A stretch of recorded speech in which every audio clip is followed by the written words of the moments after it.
Well, here we are for the Baz and Crash show on a day of incredible intrigue. I've not seen a day like it before a last test, with Rohit Sharma, the Indian captain, unable to be confirmed in the team because they're having a look at the wicket.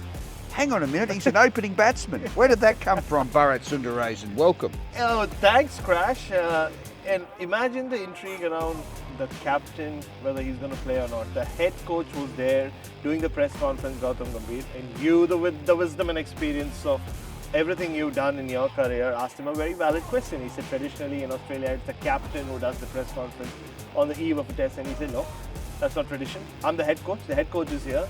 And then he went on to say, we cannot confirm whether Rohit Sharma is playing or not because we need to look at the pitch and then confirm. The thing is, everything is fine with Rohit, and I don't think so it's anything traditional. I think the head coach is here. That should be fine. That should be good enough. And we're going to have a look at the wicket and finalize it tomorrow. I don't think that's ever happened in the history of the game where the head coach has said, we need to look at the pitch and then confirm whether the captain is playing or not, or to decide who the captain will be. For me, Crash, has been a reminder of how much I appreciate the work that the Indian media puts in to get their head around what happens in Indian cricket. Like the intrigue you spoke about, I can call it intrigue because I don't have to do it often enough, and we can do it. But for them, the Indian media, the traveling media, imagine the lack of access and the lack of clarity as to who's going to play, what's going to happen. And I've spent the last 3 hours just stood by the Indian nets. Even before that, Rohit Sharma did not take catches in the slip cordon. Rohit Sharma was spotted having a long chat with Jasprit Bumrah and Gautam Gambhir. Rohit Sharma then just stood around at the back of the net chatting with Bumrah and the chief selector Ajit Agarkar while the main batters were in there having a hit. And then he disappeared. Then he came back with his pads on and had a pretty random throwdown session where at one point he's left a straight ball, had the off-stump knockback. It didn't seem to make any sense at all. But do we know whether Rohit Sharma is going to captain India tomorrow or not? We don't. But that's just how Indian cricket Well, works. I'll put it on you. And of course, we acknowledge that Shubham Gill will be the replacement if he's out. Out of 10, what have you got Sharma to play tomorrow? Everything you've seen there, processed, and it spits a number out of 10, and the number is? 1. One. One is the only chance I give him of playing because just everything I just described there, not taking slip catches. Gill is definitely playing. He got the high-fi and you know, the fist bump as well. Crash, in 2025 in this generation, that means you're in. Brother? Right? Yeah, brother as well. Bro, bruv. Yeah, bruv, Let's stop there. but it's a good point. And then, of course, there's a captaincy to Bumrah. The overburdened Bumrah, my goodness me. And I know he won the first test as captain, but that's asking a lot, test 5, after his workload.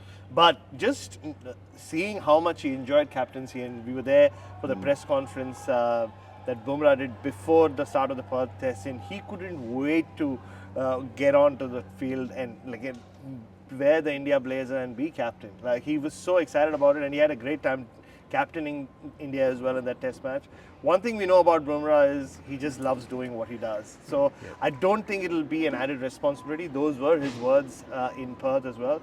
But again, that we still don't know whether that's going to happen. It'll be a huge call. It's never or rarely happened in Indian cricket where the captain's been dropped mid-series. Because let's face it, he would be dropped. I don't think it's a decision that Rohit Sharma has taken himself. Great point, that last one. And now let's move on to Mitchell Marsh, the other story of the day, which would have been the biggest story of the day, but dropped. Turned up here, padded up, was taken aside, told he was dropped, didn't have a net after that, and replaced by Webster. Now, what's your reading of that, Bharat? I was a little surprised. I think that call took us all by a surprise that they did drop Mitch Marsh and they brought Webster in, because once Australia won that test at the MCG, Crash, I thought, I'm not saying it would have papered over the cracks, but generally a victory of that nature with just one test left in the summer would have told you that they might stick to the same playing 11, because things could have changed. If at tea time on day 5 we all thought this is going to head toward a dull draw, and then the question marks were in the Australian camp, like what are they going to do with Stark, what are they going to do with Mitch Marsh. The moment they won, you almost got that feeling that things were fine. They might go ahead and just stick with what they have. Clearly, that hasn't happened, but it's also a sign of Australia needing that 5th bowling option.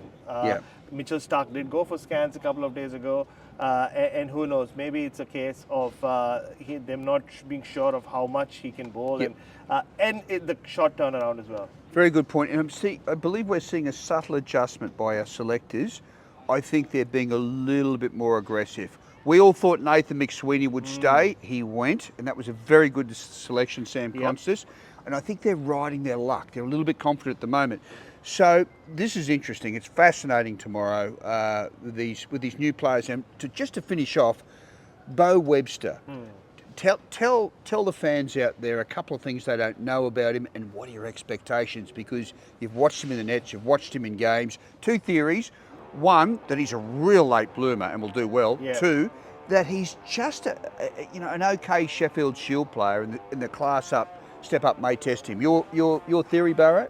A lot of people said the same thing about Scott Boland, don't forget. Like when he made his debut 3 years ago, albeit at the MCG, people said, well, Scotty has been around for so long, he knows his game, taken so many wickets at Sheffield Shield cricket, but is he good enough to play Test cricket? And we saw he was. And the same narrative I've heard about Bo Webster as well. You're right.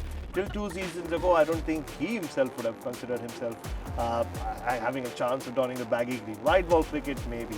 But things have changed. He's had 2 really good, strong performances. Cam Green is missing out.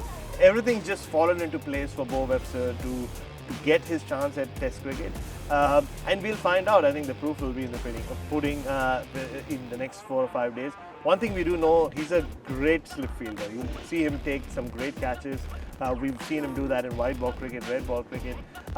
He can bowl obviously medium pace and spin. So Pat Cummins said it's his medium pace or seam bowling that we're really concerned with for this test. But if he has a decent test, he will be on that flight to Sri Lanka and end up playing a very valuable role there, because there his flattish off spin also comes into the fore.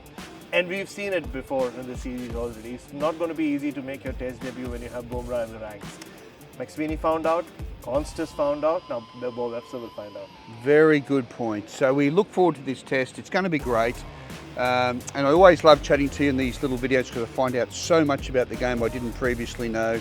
And so it's appreciated. Look forward to this one, folks. It's going to be epic.